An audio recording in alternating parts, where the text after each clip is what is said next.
This is Killer Innovations, a show about ideas, creativity, and how you can innovate. Welcome to the Innovator's Garage, where you learn to create your next game-changing killer innovation.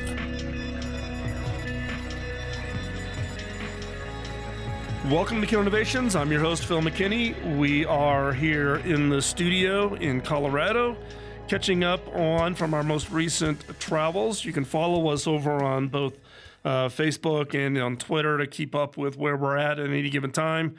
But today we're in the studio with a special guest. Stephen Hill is the Global Head of Innovation for KPMG. Now, if you're not familiar with KPMG is what we used to refer to in the big consulting world as one of the big six. I guess I was in number 8 when I was at Computer Sciences Corporation back in the 90s. But Stephen's got a very varied background, but it has a unique perspective on innovation, both inside of KPMG, but then also how to influence the clients of KPMG. And I'm looking forward to today's conversation about how does innovation really play out and what are some of the things that KPMG is thinking about this. So, Stephen, thanks for taking the time and joining us here on the show. Well, thanks for having me, Phil. It's my pleasure to be here, and I look forward to the discussion. So, Stephen, one of the things you and I were talking about before we started for the show today was some of the work that you and KPMG have been looking at, and I've been reading up on it around what you guys are referring to as this intangible economy. And this kind of it was an interesting read about some of the work you're doing, because this has been kind of the frustration of innovators and CTOs and all that, is to account for all of the intangibles as part of the overall valuation versus the tangible kind of view that most corporations look at from a standpoint of asset base and those kinds of things. Can you give us maybe a little bit of background context on both intangibles and then the intangible economy? Yeah, sure. So first of all, the intangible economy is not a concept that's unique to us, and we don't own it. We didn't even come up with it. Many people have been talking about it. There's good books on this, great authorship, and a lot of articles.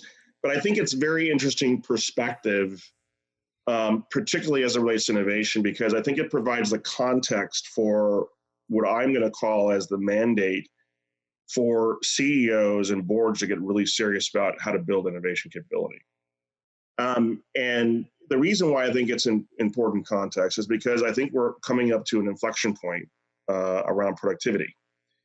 And productivity has historically been a leading indicator of enterprise performance. It separates winners from losers. It does a lot of things that are important for an economy like ours.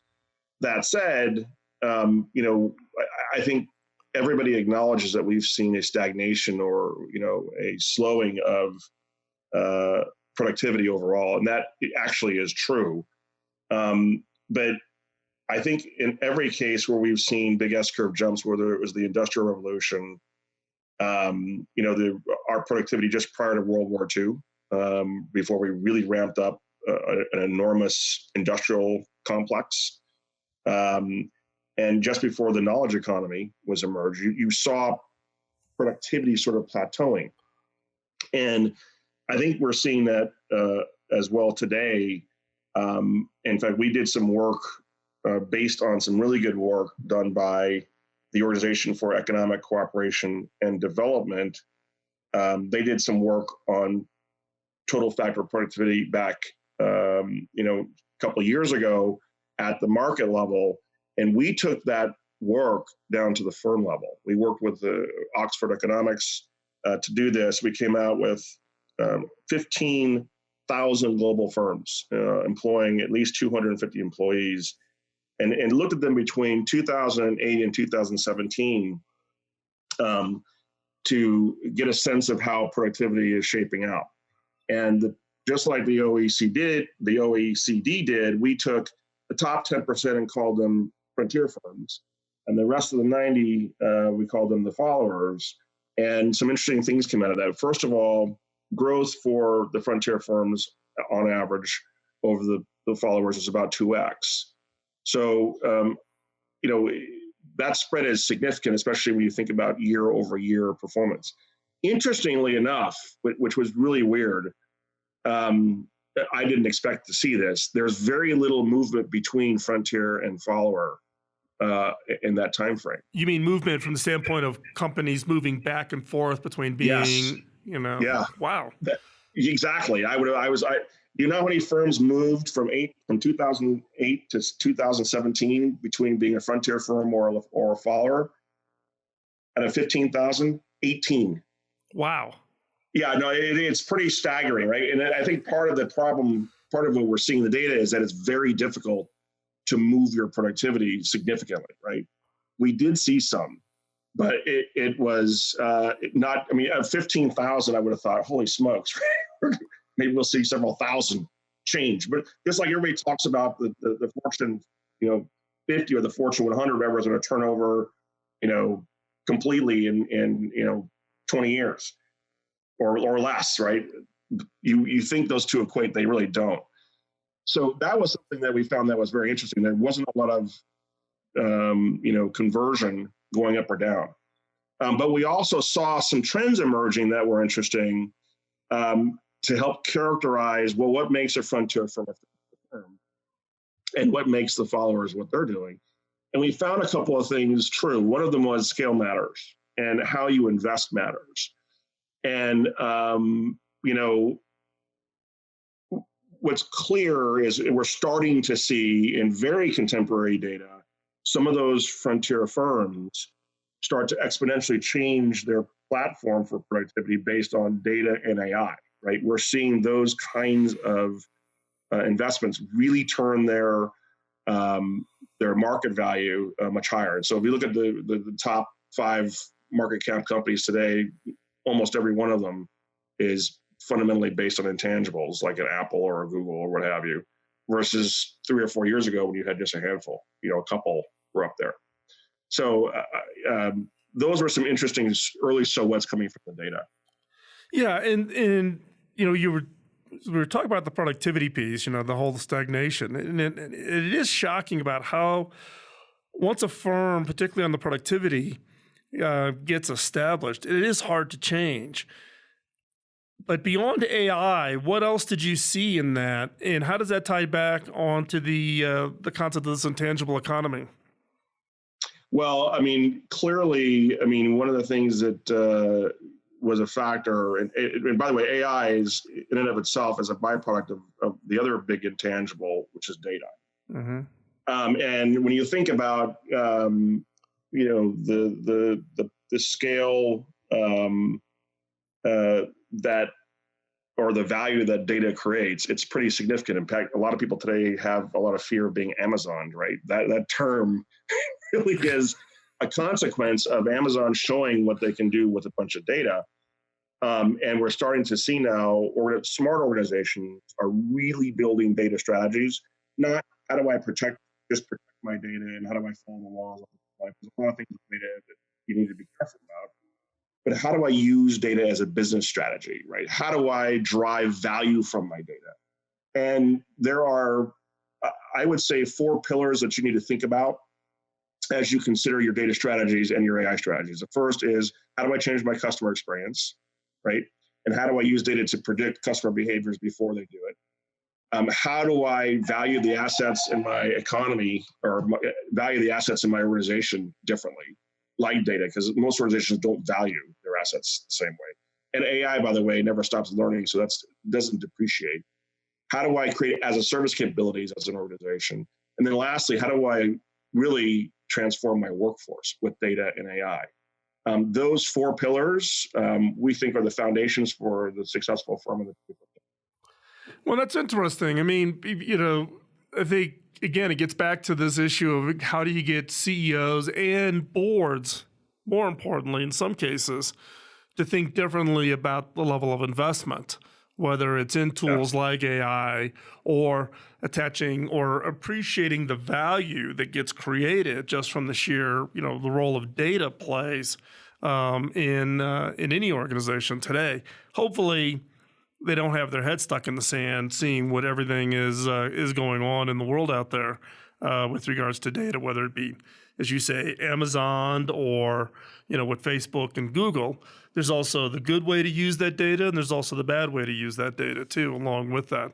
We're going to take a quick commercial break. When we come back, we're going to pick up on our conversation with Stephen Hill, Global Head of Innovation at KPMG, and talk about coming up topic would be around sustainable innovation. How do you create capabilities within an organization, taking both look at this intangible economy, but also with regards specifically to how do you really make it part of core to an organization to think differently about these kinds of things. So don't go anywhere.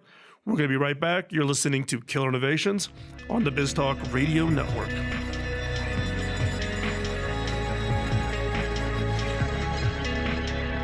Welcome back to Killer Innovations. We're continuing our conversations with Stephen Hill, Global Head of Innovation at KPMG. So, Steve, one of the things that I'm interested in hearing your thoughts on is how do you create core capability around innovation inside of organizations, right? It's, you and I've seen it. We were talking about it, right? Innovation as a word has turned into buzzword bingo, right? And it's very fleeting. It almost gets tied to the individual, who's leading it. But as soon as they're gone, it's gone versus really creating it as a sustainable part of an organization. And you work with a variety of companies of all different sizes and in different industries. And how do you make this thing of innovation? How do you really make it part of and sustainable for an organization, an industry, or an economy? Yeah. So, look, first of all, I'm with you. I don't really like the term innovation. I think what happens very quickly when you start to use that word is people start to think about ping pong tables and Nerf balls, right? I mean, that's not what innovation is. Innovation, in my opinion, is really to be perceived by leadership as turning ideas into cash, right? And future-proofing your company. I mean, at the end of the day, with the dynamics that are in our markets today, with the speed of change, whether it's technological or social technology, social changes, economic changes, or political changes, you've got to have a vehicle in place that is as committed to understanding how the status quo needs to change as you have built over the years and years of capabilities and people that are operating the business excellently, right? And most of our organizations are built today around operating capability. Very little of it has been spent really learning how to build muscle in the corporate structure to question the status quo and to actually change the status quo. And we did work last year with a group called Innovation Leader to do some survey work. We surveyed hundreds of large organizations globally around the notion of how they're bringing innovation to bear and what they saw the challenges were. And they had first of all, and I think this is by far the biggest issue, 73% of the respondents said that the biggest impediment to them was leadership engagement and support of innovation. So if it doesn't start at the top, the CEO, and you being one of them, understands this. If the CEO doesn't say this is important to our future, it's going to fall flat out of the chute. Over half thought that politics or turf wars between P&Ls and different departments were the next biggest innovation barrier. A little under half said culture, which I'll get to in a second, was a big barrier. And then it went on to say, the inability to act on signals. The second to the last was that lack of budget. There was no budget assigned to it. And then lastly, a lack of vision or strategy. And all these things are very, very important. I think to answer your question, you've got to have one, leadership engagement. And I think to get that done, you need the imperative. What we talked about before around how important data and AI are becoming in productivity and in competitiveness is your impetus, because the status quo isn't designed to take on the responsibilities to build those capabilities. In fact, when you look at the marketplace around AI today, what you see is the suppliers taking all the skills in the marketplace, right, and a lot of the data to drive AI learning and scale. You don't see much of that available for the consumers of AI, which are everybody else other than the tech industry. That is a big issue. And so I think, the imperative for innovation has never been stronger. And as we hit this precipice of those that are going to really jump on productivity S curves and get much larger because they can be so much more productive with machine intelligence working with human intelligence and data correlations that can really satisfy customer behaviors in ways that you could never have done before, like the Amazon, if you will, term. Innovation is going to be your imperative. So you got to get that in place, number one. If that doesn't happen, really you're wasting your time doing everything else. But once you have that, you got to start to build real capability around how do you look at the marketplace? How do you build sensory capability? How does that turn into real budgeted investments that, by the way, the business has to own these investments. The linkage between the business and the group of people who are doing innovation has to be tight and clear. You black box this, you're dead meat. You will never scale in your business things that are black boxed. Well, right? in fact, it's quite interesting because here, people ask me about my, what was my one regret when I built up the innovation program office at HP. My biggest regret was having the word innovation in the name of the team. Right. Yeah. And in fact, here at Cable Labs, we have taken the word innovation out of job titles, and we've taken the word innovation out of any team names. Innovation's capability. It's not a box on the org chart, and it's not a team name. Because as soon as you do that, you've just hampered that team. Because everybody on the outside looking at them going, I don't need to do anything. It's their responsibility. Right. Yeah, and the common fallacy is, we have a strategy, therefore my investment portfolio for the next 3 or 4 years is already set. Wrong, right? I mean, at the end of the day, you've got to have a systematic, not episodic, view of your investment portfolio and how agile you need to be as an organization to take on the challenges of the 21st century. So there's a lot of important things you do. You got to then connect that scale, right, to your F&A engine that says, I can prove that those investments actually were really good. In fact, I find that when you really track the value of some of these new things, you can show they're far more beneficial from a return on investment standpoint than a lot of what I would call incremental sort of status quo improvement on the margin investments that you might make as a business. Particularly things like platform business models, new ventures that are driving significant growth in brand new channels. I mean, there's a lot of things here that have to be done with discipline. I think that discipline is important. But, get the leadership engagement. You've got to work on culture. Everyone, to your point, Phil, right? Although the word innovation is a bad word, if you have a strong enough CEO, people will coalesce to it. And if they think that they have a piece of that game, if that CEO says, everybody has some responsibility here, and I want all of us to be innovative, and I want our culture to be innovative, I want us to be seen by our clients, by our customers as innovative, I think you change the vernacular, you change the dialogue and the narrative, right, in a positive way.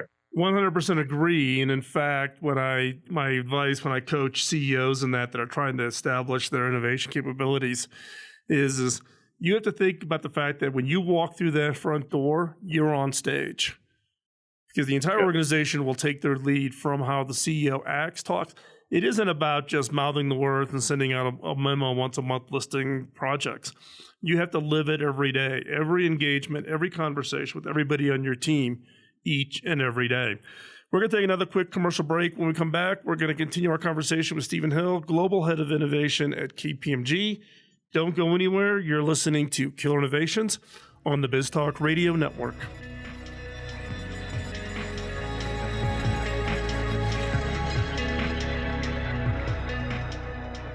Welcome back to Innovations. We're continuing our conversations with Stephen Hill, Global Head of Innovation at KPMG.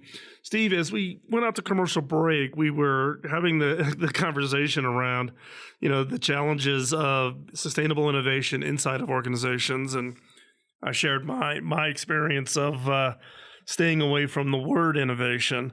But, there has to be some, as you said, the leadership has to get it. And I'm surprised that the number is so high, that 73% of their survey respondents said, if you're listing their most difficult challenge, why do you think leaders aren't getting it?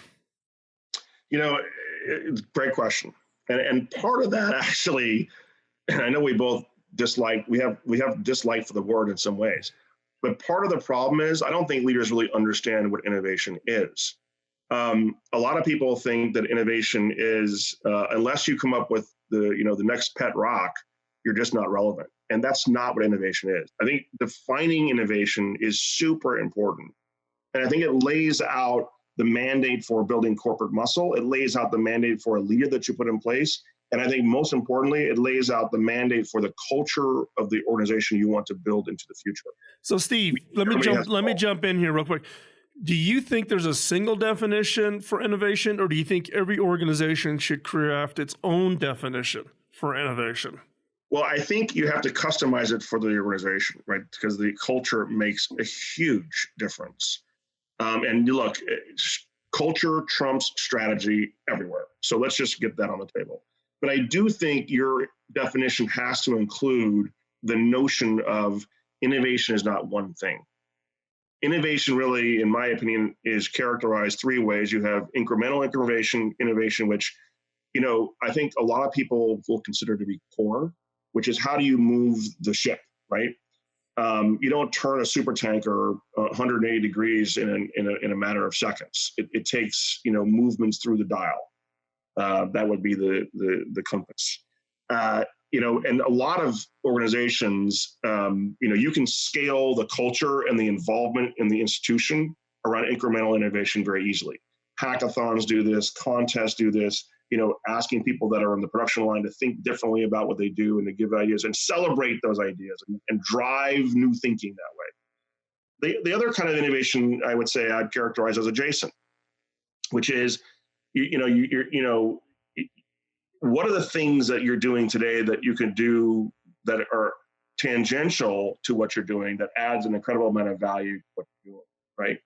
And you can see that a lot in customer service where, especially see it in automotive today where they used to provide just transportation. Now they're providing technology, right? That's an adjacent technology that's adjacent to what they used to do in cars.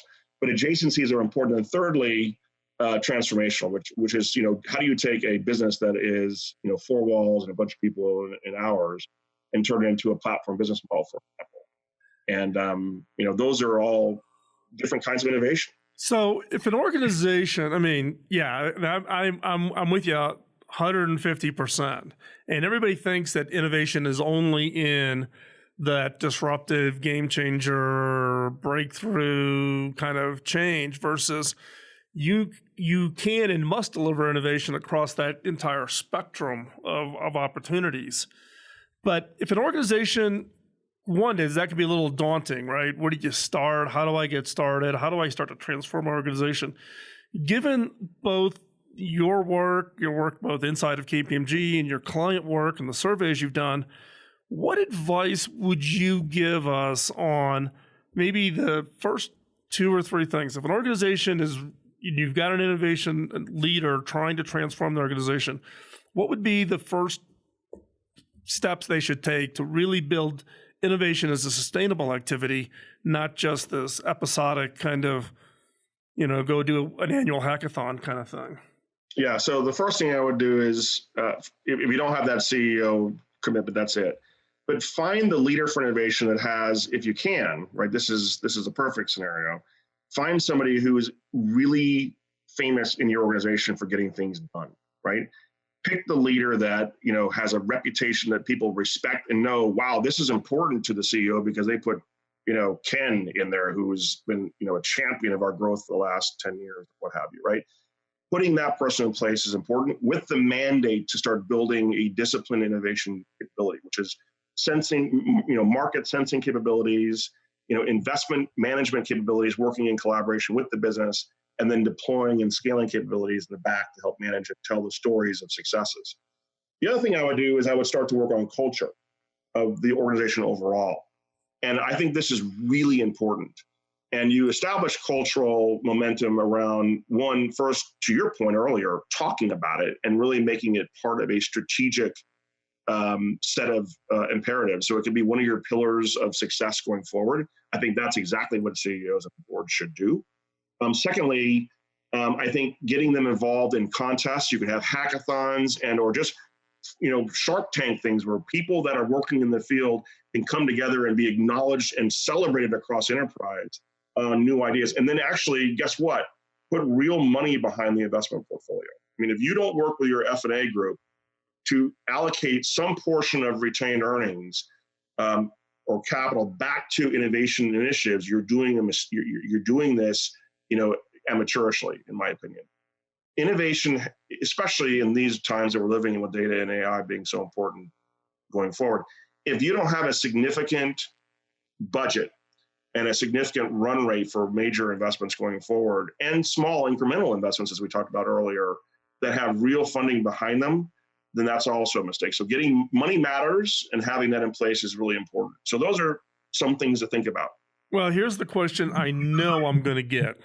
And this happens every time on this show when we talk about budget. For some reason, I get a lot of emails when I used to talk about what my budget and how I allocated my spend. Spend at HP was about $4.5 billion a year in R&D, right? Yeah.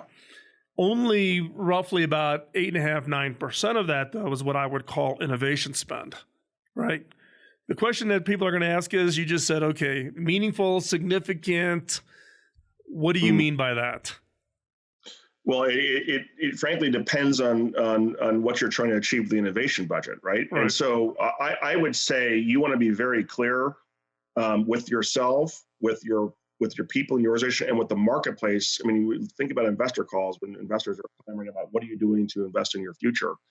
Those numbers have to be, significant. For example, a lot of Fortune 100 companies today are putting hundreds of millions of dollars into AI and data.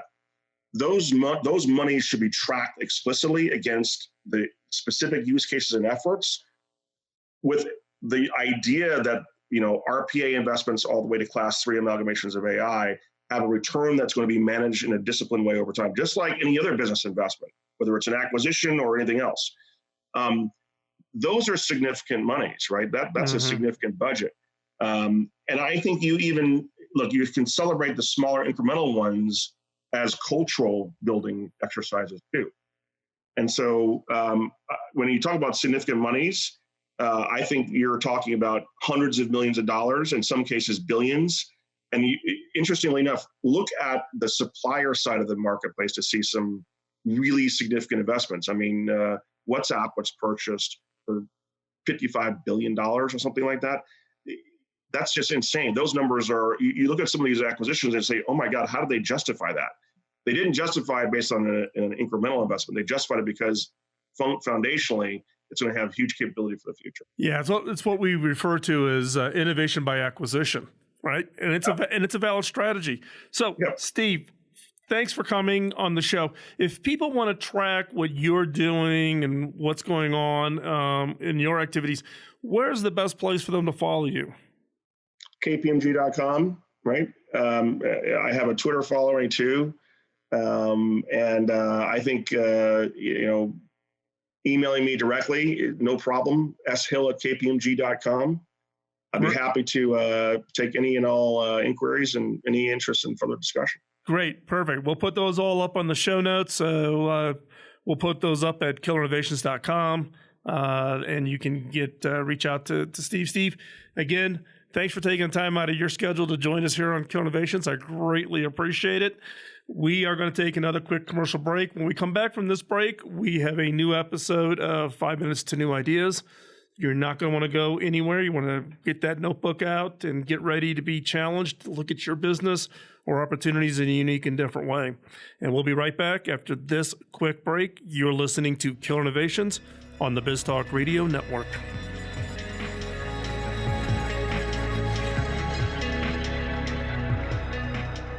Back in the early days of this show, I would share what I called a killer question in each episode. These questions were designed to be used in your personal, team, or organization's innovation efforts. Now, based on feedback from listeners just like you, we've decided to bring it back with some improvements. Each episode of the Killer Innovations has a segment that I'm now calling 5 Minutes to New Ideas. It's designed for the creative mind looking for that next great idea. Each episode will challenge you to think differently about yourself, your business, and your products and services by asking unique, funny, and sometimes crazy questions. These questions are designed to force you to look beyond the obvious and to uncover ideas and opportunities you never before considered. So, get out your notebook and be ready to uncover that game-changing idea. Here is 5 minutes to new ideas.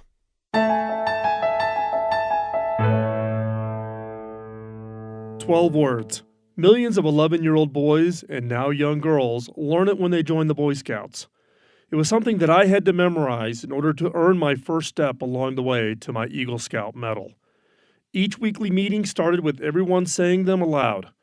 We were expected to follow them at all times. And when a person achieves Eagle, they stand in front of people attending their court of honor and recite them and committing to continue to follow them. This could sound like indoctrination or maybe even a cult. Some organizations could take a lesson on how to establish and then reinforce a culture within their organization. A culture must reinforce its core values, and the Boy Scouts did this at every opportunity, which for me meant more than 500 times standing with my peers and adults reciting these words from memory. So what are these 12 words? The Scout Law. A scout is trustworthy, loyal, helpful, friendly, courteous, kind, obedient, cheerful, thrifty, brave, clean, and reverent. Over the years, I found myself returning to them again and again whenever I ran into those ethical dilemmas we all find ourselves in. Why? Through experience, when I stayed true to the Scout Law, things just went better in life, and it was the right thing to do. Following a series of high-profile ethical lapses that occurred at companies like Enron, a number of universities and colleges added ethics courses to their MBA curriculums. Why MBA courses? The theory being that their graduates would become the future corporate leaders, and these courses would then create ethical corporations. Most recently, engineering and science majors are following suit. The logical reaction of high-profile cases like Theranos, the shocking increase in the number of scientific research work that has been retracted for fraudulent results, and more recently, the ethical lapses in the use of personal information at social media and search companies. While these new courses suddenly transform ethics in business, science, and engineering, I'm afraid not. Waiting until someone is college age to start teaching them ethics puts way too much of a burden on the course instructors. If we want to ingrain the societal expectation of ethical behavior, the foundations of ethics are something that a person internalizes and commits to over many years. I don't believe 1 or 2 courses is enough. Is the Scout Law just some random worms aimed at creating a false ideal? Or is there some basis as to why these specific 12 words? The law comes from the Bushido Code of the Japanese samurai, the laws of the honor of the American Indians, the Code of Chivalry of the European Knights, and from the Zulu fighters that the founder of Boy Scouts, Lord Baden-Powell, had fought against. Why does this talk of ethics have to do with innovation and creativity? With the possibility that artificial intelligence and other technologies being used unethically, we are being asked to confront the ethics of what we invent. Is an innovation ethical or unethical? It could be argued that any innovation could be created with the best of intentions, but applied and used unethically. Chlorine is used in many industrial and household items that are beneficial, yet in World War I, it was used as a chemical weapon. Is chlorine ethical or unethical? It's not the innovation, but how we use the innovation that defines its ethics. What standard should we use as a global society to define ethics? We sometimes just need to recommit and remind ourselves of what it means to be a positive, ethical contributor to society, to be someone who others see as setting a standard rather than blindly following others, to be someone our kids and our grandkids look up to. So why not the Scout Law or something close to it? I'm fully committed to the Scout Law given my many years in scouting, and like all previous Eagle Scouts, I recited the Scout Law during my court of honor as an 18-year-old and committed to following it. Here is a modified version of the Scout Law for all of us. I commit to being trustworthy, loyal, helpful, friendly, courteous, kind, obedient, cheerful, thrifty, brave, clean, and reverent. Now, am I perfect? No. If each of us held each other accountable in a loyal, helpful, friendly, courteous, and kind way, society would be a much better place. To understand what I mean by each word in the Scout Law, I'll be including an expanded definition in my blog post for this episode. So what standard of ethics have you defined for yourself and your team? Does your team know the ethics you expect from them? Do you hold everyone, yourself included, in your organization to that standard? As the saying goes, you get the team you deserve based on the worst actions you permit to happen. Let's set the standard for ethics and innovation. I'm Phil McKinney, and thanks for listening. Thanks for taking the time out of your busy schedule to join in. If you have any comments or suggestions, drop me a note at phil@killerinnovations.com. Beyond this show, I write about my personal experiences of being in the innovation game for the last 2 decades. Topics include innovation, creativity, culture, team building, metrics, frustrations, leadership, and how to win. You can find that content over at philmckinney.com. Now, the reason I started this show back in 2005 was to pay back my early mentor. My first mentor, Bob Davis, invested an immense amount of time in training and coaching me, which had a major impact on my career. When I went back and asked him how I could pay him back, he laughed and said I couldn't. I had to pay it forward. If I could ask for a favor, could you help me pay it forward? How? 1, by giving us a rating wherever you get your podcast, as that helps spread the word. And 2, by telling others about the show. This episode of Killer Innovations was produced by the Innovators Network. You can find the show notes and the entire show catalog going back to 2005 at killerinnovations.com. I'll talk to you next week, and in the meantime, go out and change the world with your killer innovation. Bye-bye.